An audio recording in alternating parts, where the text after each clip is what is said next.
بسم اللہ الرحمن الرحیم۔ آج ہمارا درس نمبر ترجمہ تفسیر کا سبق نمبر 37 ہے اور سورہ بقرہ کا رکوع نمبر 5 ہے اور آیت نمبر 42 اور 43 ہے۔ تو یہاں سے اصل میں اس 5ویں رکوع سے لے کر پہلے پارے کے آخر تک اور دوسرے پارے کے شروع میں بھی چند رکوع جو ہے یہ بنی اسرائیل کے بارے میں اللہ نے تذکرہ کیا ہے۔ اس کی تفصیل بھی انشاءاللہ آج کے درس میں آئے گی کہ ایک حدیث میں ہے حضور پاک صلی اللہ علیہ وسلم نے فرمایا کہ بنی اسرائیل کی طرح اس امت میں بھی بگاڑ پیدا ہوگا، اور فرمایا وہ کس طرح کہ جیسے بنی اسرائیل نے حق اور باطل میں تلبس یعنی گڑمڑ کیا ہے، فرمایا یوں اس امت کے اندر بھی ہوگا۔ اور آپ صلی اللہ علیہ وسلم کی اس حدیث کو بخوبی آج کے دور میں ہم اس کو سمجھ سکتے ہیں کہ آج موبائل کی شکل میں، نیٹ کی شکل میں، انٹرنیٹ کی شکل میں، سوشل میڈیا کی شکل میں کتنے واعظین اور کتنے بیانات کرنے والے، کتنے دین کے ٹھیکیدار اور کتنے دین کو جو ہے اس کے ذمہ دار بن گئے، اور جن کا کچھ پتہ نہیں کہ اس نے علم کہاں سے حاصل کیا، کن لوگوں سے حاصل کیا، کن نظریات کے حامل لوگوں سے حاصل کیا، اور بے دھڑک وہ جناب ریکارڈنگ کرتے جا رہے ہیں اور نشر کرتے جا رہے ہیں، اور سادہ لوگ، نوجوان سادہ لوگ قسم کے لوگ اور خواتین گھروں کے اندر، اور وہ سنتی جا رہی ہیں، وہ کسی کو چاہے گمراہ کریں، وہ چاہے غلط بیان کریں، آپ کے سامنے ہیں، کیونکہ فتنوں کا دور ہے۔ اور جو ہے سرکاری اعتبار سے بھی جو ہے کسی قسم کی مذہبی اعتبار سے تو کوئی، بلکہ مذہب تو سرکاری اعتبار میں تو یہ سرکار میں تو یتیم ہے مذہب، کہ جس کے لیے پورے ملک کو میدان میں آنا پڑتا ہے مذہب کی پاسداری کے لیے، کسی بات کو جو ہے صحیح انداز میں کرنے کے لیے۔ مذہب تو سرکار کے ہاں تو یتیم ہے،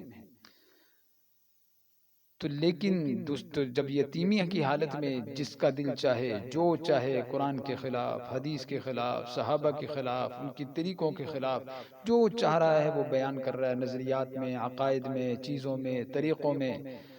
تو اس لیے فرمایا کہ میری امت میں بھی یہ حال آئے گا جیسے بنی اسرائیل پہ آیا کہ یہ حق اور باطل کو گڈ مڈ کر دیں گے، سنت اور بدعات کی شکل میں، حق اور باطل کی شکل میں، صحیح اور غلط عقیدے کی شکل میں سینکڑوں چیزیں آج چل رہی ہیں۔ مثالیں تو بہت زیادہ ہیں، تو اس لیے آج جیسے ہمیں صحیح ڈاکٹر ملنا مشکل ہے، ایک نمبر چیز ملنا مشکل ہے، صحیح آدمی کا پتہ لگانا مشکل ہے، یوں ہی آج ہمیں دین کی لائن میں صحیح عالم کا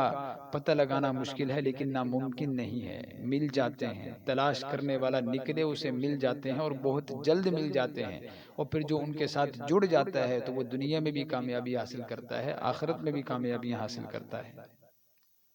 اور ایک حدیث میں آپ نے فرمایا کہ خذ النعل بالنعل، کہ میری امت ان کے اتنے قدموں پہ چلے گی جیسے انہوں نے ایک جگہ پر جو ہے، جیسے ایک آدمی کسی کے پیچھے چلتا ہے اس کے جوتے کے نشانات کے اوپر جو ہے وہ اپنا جوتا اپنا قدم رکھتے ہوئے چلتا ہے، فرمایا اس انداز میں تم بنی اسرائیل کے پیچھے چلو گے۔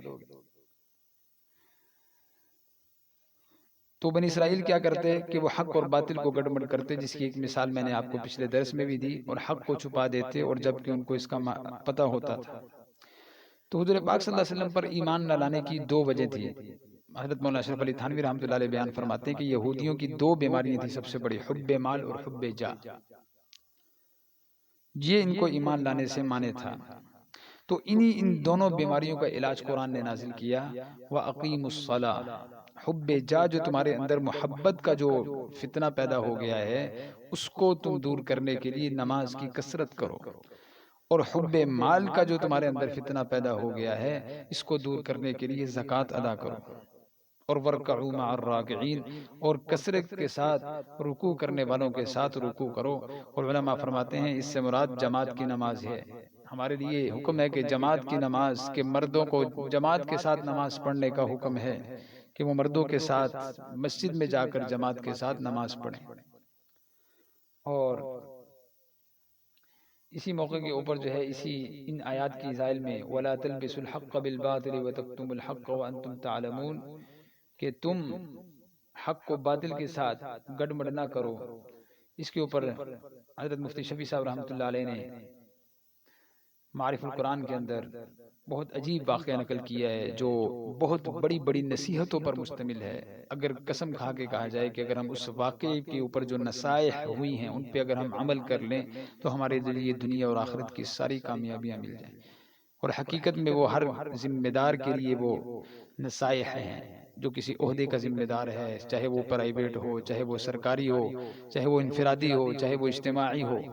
تو اگلے درس میں انشاءاللہ انہی آیات کے دوسرے درس کے اندر انشاءاللہ اس واقعے کو مکمل اول تا آخر بما نصائح کے انشاءاللہ بیان کیا جائے گا۔ اللہ تعالی ہمیں عمل کی توفیق عطا فرمائے۔